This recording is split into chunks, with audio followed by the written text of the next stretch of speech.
अस्सलाम वालेकुम students. Last lecture में हम लोगों ने एक्सेलरेशन को सिंपल स्टडी किया था। इस लेक्चर में हम लोग पॉजिटिव और नेगेटिव एक्सेलरेशन को स्टडी करेंगे, इनका डिफरेंस ही क्या होता है। पॉजिटिव एक्सेलरेशन को हम देख लेते हैं। Acceleration of a body is positive if its velocity increase with time. ठीक है, पॉजिटिव एक्सेलरेशन होगा जब हमारे पास जो वेलोसिटी होगी वो क्या होगी, इंक्रीज होगी। इसी तरह हमारे पास जो नेगेटिव एक्सेलरेशन है उसमें क्या है, the acceleration of a body is negative if the velocity is decrease with time. ठीक है, इसमें वेलोसिटी हमारे पास इंक्रीज हो रही है क्योंकि हमारे पास पॉजिटिव एक्सेलरेशन है, और नेगेटिव एक्सेलरेशन में हमारे पास क्या है, वेलोसिटी डिक्रीज हो रही है।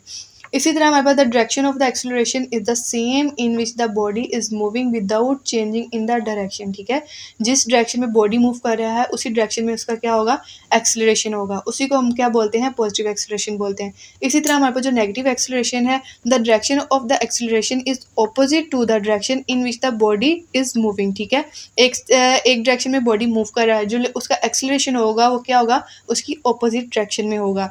इसको हम जो है वो क्या कहते हैं, डिसलरेशन और रिटार्डेशन कहते हैं। अक्सर पेपर में जो है वो डेफिनेशन आ जाती है, रिटार्डेशन किसे कहते हैं, तो बच्चे जो है वो कंफ्यूज हो जाते हैं, उनको जो है वो पता नहीं चलता।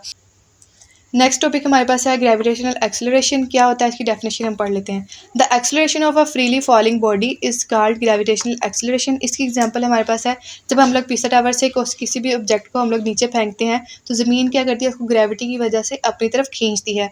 तो जो उसके अंदर एक्सेलरेशन पैदा होता है उसको हम लोग क्या बोलते हैं, ग्रेविटेशनल एक्सेलरेशन। ठीक है, इसको हम लोग रिप्रेजेंट करते हैं जी के साथ। जो इसकी वैल्यू है वो हमारे पास है 10 मीटर पर सेकेंड स्क्वायर। ठीक है, हमारे पास जो एक्सेलरेशन है वो पॉजिटिव भी हो सकता है, नेगेटिव भी हो सकता है।